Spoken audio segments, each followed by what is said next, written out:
All right, happy Saturday, folks. Happy Saturday. I was One Crookshank here, your one and only Move Swiftly speaker, former Division One college football player, and current five-time, soon-to-be six-time published author and educator. Back for another film session Saturday. You know how we get down over here in the Move Swiftly world. We're inching. This is, I believe, if I'm not mistaken, it's going to be the first one in July. So, yes. It's going to be the first one in July, if I'm not mistaken. I usually do the recordings throughout the week, so the Saturdays kind of get jumbled up for me. But we are inching closer to the 2025 season. One of the facets of what I do as a business owner, as a person that runs the company, the business I'm all about, it's all about taking the innovative teamwork lessons and applying it to business. So they have a staff and a group of employees that moves as efficiently as a championship high school or youth football team. That is what the business is. If you're interested in hearing more about that, just simply go to makeyourmove.com. That's makeyaMove.com. One of my favorite things to do as a part of our system here is to go over some major college football games, because the goal for me is to become a play-by-play announcer for a college football, or like a major college football network, or for college football games and stuff like that. So it's part of the process, part of the system that we've incorporated. Is not me just wanting or hoping that it happens, but actually putting and applying myself to get it done, to show my ability on camera and on film and stuff like that. Right now we are finishing up. We should be through with the Big Ten championship game between Penn State and Oregon, and seeing that I have it set up. What I'm kind of gonna probably do, all right, seeing that I'm a diehard, like a psychotic Michigan Wolverines football fan, and I've timed it up to wait until we have Michigan Ohio State as we lead into the college football season of 2025. So I've kind of made it so that's going to be the last game until we start doing current games, and we can make it more current. But because I'm a fan of the team, I gotta go over one of the losses. I'm thinking might have to just do the Michigan-Oregon game, because that game was a lot closer than a lot of people give us credit for. We were starting to show strides and stuff like that. So I don't know, I'm considering it. Let me just get through this. Let's get through this one first, and then we'll go from there. For the most part, we're seeing an evenly matched game, but there's certain things that you can see where Oregon just had a little bit more firepower, but Penn State, for the most part, was able to make it so it was somewhat close. So let's just get right into it. Pound that rock. He's in the end zone. Plain and simple. Just run right at him. Run right at him.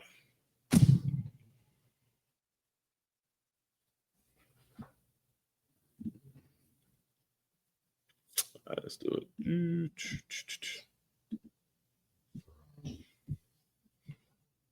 All right.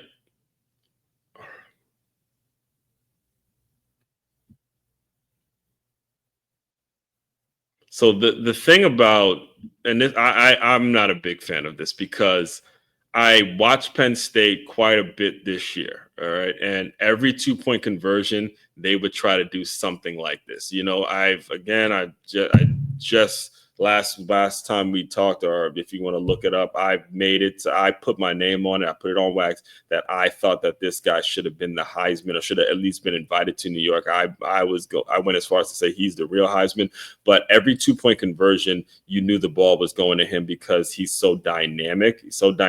And they try to make these 2-point conversion plays that are very predictable.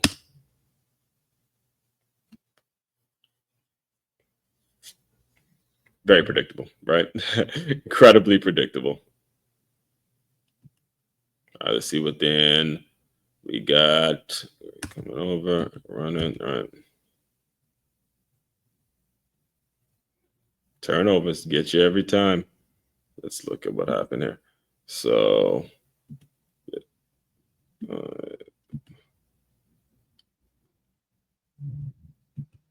so this guy goes in motion. Yeah, so they're banking on like the quarterback has to do a better job reading this DN, because this guy's unblocked. He's unblocked. This DN is unblocked. So he could have given it to him, and there's blocks set up there. You have this block, you have that block, you have that block, and Dillon Gabriel gives him the ball. He outruns him, and he's at least going to get the first down. He doesn't give it to him. He makes the wrong decision, I think, here.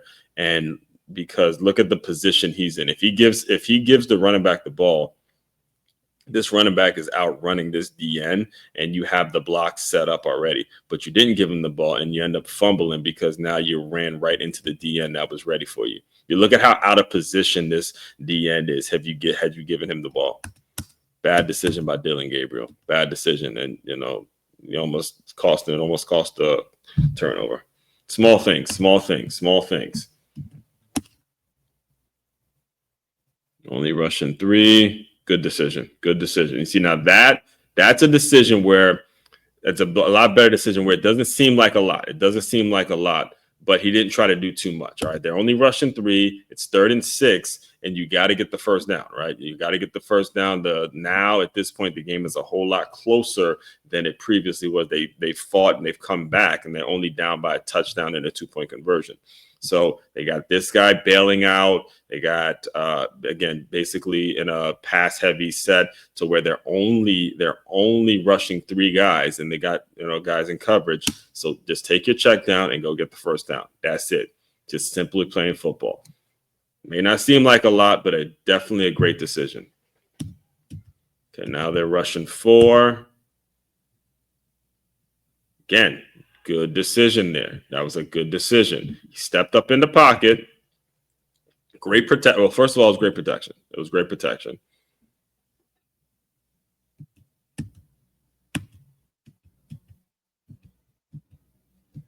Great protection. And then they see, all right, so you see what they did here? They have a spy. They have Abdul Carter as the spy on Dillon Gabriel because he's dangerous with his legs. So they have a spy on him, and he's not able to get off. But you cannot let this guy inside of you. All right, you buy yourself. You're at the slot. You're covering the slot receiver, and you can't let him inside of you because you're sacrificing a linebacker who's supposed to be in the zone. You're sacrificing him to spy Dillon Gabriel, which means you right here cannot let him inside of you. Look at what he does. He gives him a little move. And then whoop, see ya. All right there. You see that move? This is all basketball, all other sports, all making sure this is all athleticism, right? So watch it. Boom. He's leaning like he's going to go here. And then boom, he's out of position. Great route. Absolutely great route by this guy. Gets open. First down. Good job. Quickness, athleticism, all that. It shows on film.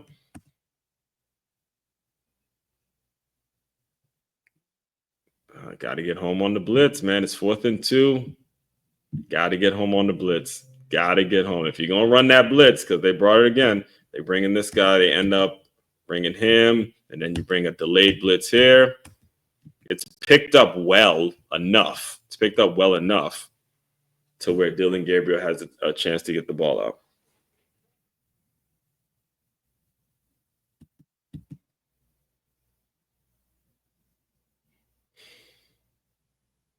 Penn State. Can't let that happen. Defensively, I see why they went and got Jim Knowles. They had an opportunity to get back in this game. There it is again. Listen, I've been fair. Listen, I have been fair with Abdul Carter. I have, but it has been as consistent, I think, as humanly possible. We see it on film consistently. When it comes to the run, he's not that great. He's not taking on the run well. Look at him. He's got the edge. And what happens to him? He gets moved. He jumps inside, and he creates the hole. All right, he creates the hole. You got to be here setting the edge. You can't jump inside because now it throws off everybody else's fit. He's out of position. This safety's out of position, and now you're giving him space. You're giving this running back space, and he's just out of position. Everybody else is out of position because one person decided that they were gonna go jump inside and not stay firm on their gap. Watch him. Boom, you got the outside man. You got a good initial push. You have a good initial push, but why? But now you're getting moved. You jump like this, jump inside right here. Everybody else's fit is thrown off. His fits off, and the whole thing, you just got to do it. I know it's a bitch, but listen, that's the position of a D end. There it is again. Let's watch it again because he gets inside.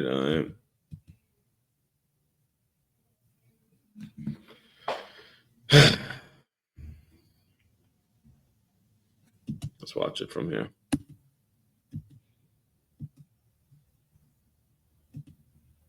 Whoa, actually, that looked like a hold. Let me see. Let's go back.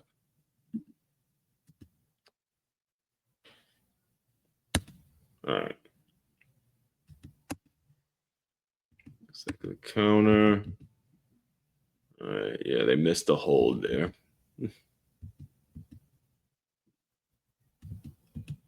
This is good movement here. And then a great pickup. That's what it's about right there. That pickup right here by 16. That's a good job. Real good job. Or is it 18? Yeah, he comes, steps. This is a good pickup block right here. Boom. Because he does get in. And then just a great cut. Great cut. Yeah. Good job pulling around. Ready to step up and then go get it. Go get it. Go get it. Go get it. Good. Good decision by the quarterback there.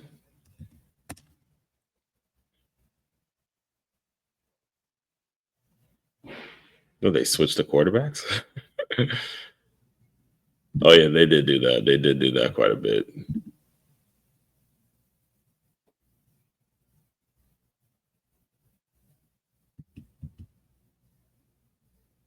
I mean, I you just can't let it happen. I mean, look at how easily he gets it, just right into him, and there's the pressure. It messes up the whole play. Good job by 55. Harmon, I think his name is.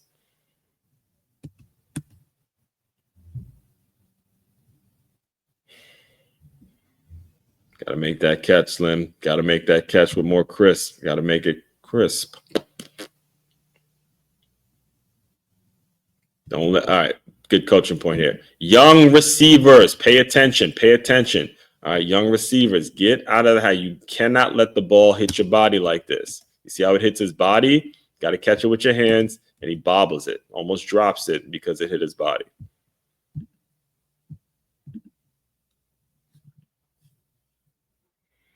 Ooh, DB just got to time that up perfect. Got to time that up better.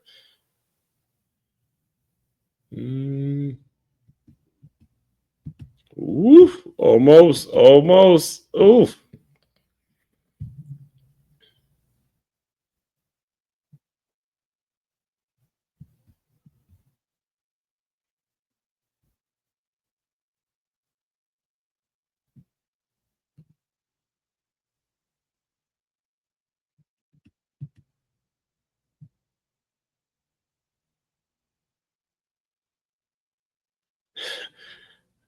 Hell of a play, QB.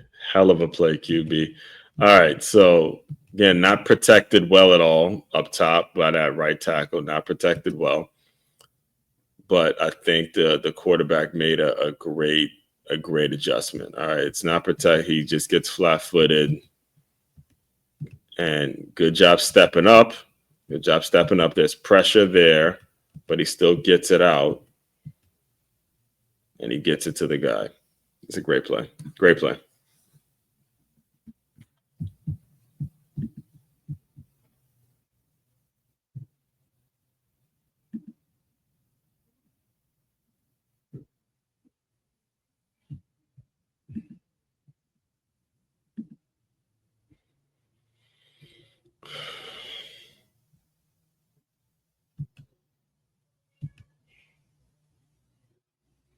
It's the same play.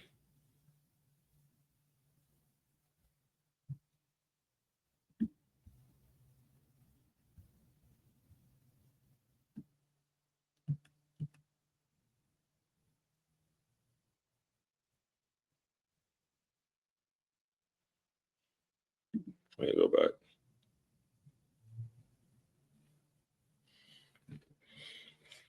Look like all right. So this is where communication becomes a real issue.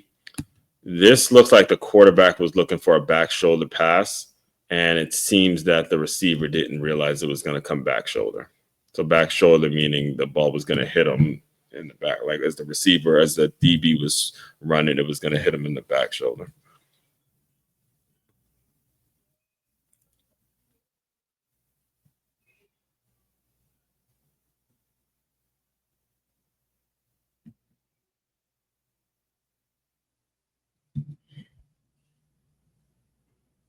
Careful with that. Careful if you're running up towards the ball. Oh, he wait for a fair catch. Yeah, you can't do that. You can't wait for a fair catch and then start running. Mental. Be some good protection there. Good protection.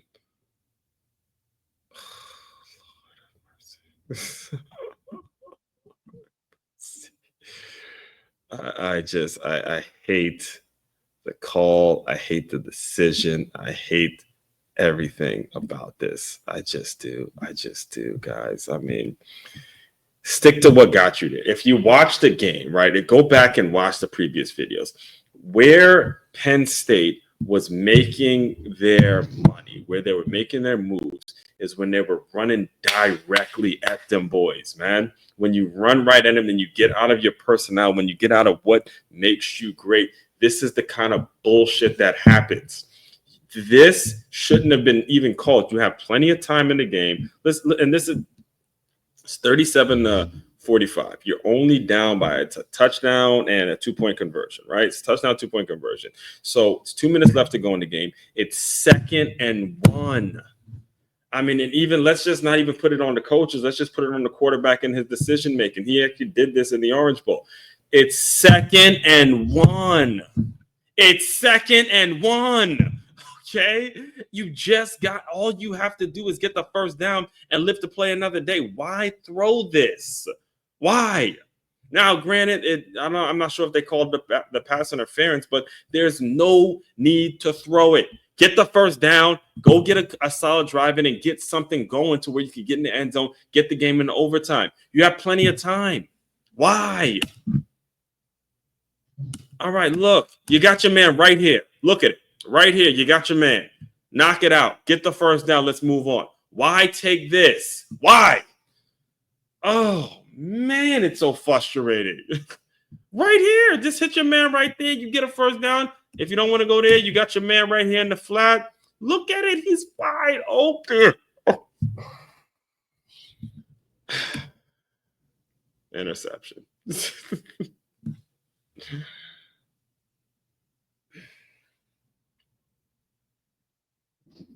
And yeah, he held him. I'm not sure if they called it or not, but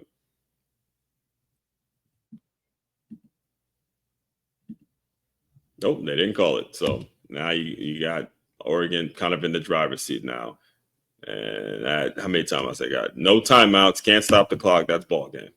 That's ball. Yep. And I'm pretty sure they said the same thing. Pretty sure they said, yep, ball game, just like that. Understand that, man. You know, again, it was an exciting game to watch. It really was. But the same thing happened in the Orange Bowl. The same patterns continued. You got to make sure you're making the right decisions and just, taking what the defense gives you. There's nothing wrong with living to play another day. So all that being said, we, again, got through the game. I'm considering seeing that kind of in this place now where we're only a month away from college football starting. I from a personal standpoint, I want to go back and look at some of my team as a Michigan Wolverines fan. I want to go back and look at some of their games. I haven't done one yet because this was more about the teams that actually did make the playoffs. So, it's just kind of how it was, how it started. I started this like the Saturday after college football season officially ended and Ohio State became the national champions and all that good stuff. All right, now I won't say good stuff, but that just happened. So we'll see. I haven't decided what game I'm going to do next. But again, if you are a business owner and you would like to dive deeper into all my work, go to makeyourmove.com. That's MakeYamove.com. One-stop shop for your teamwork and your self-development needs. as one Crookshank, your one and only Move Swiftly speaker. Check it out. You guys continue to move swiftly. We will talk more soon.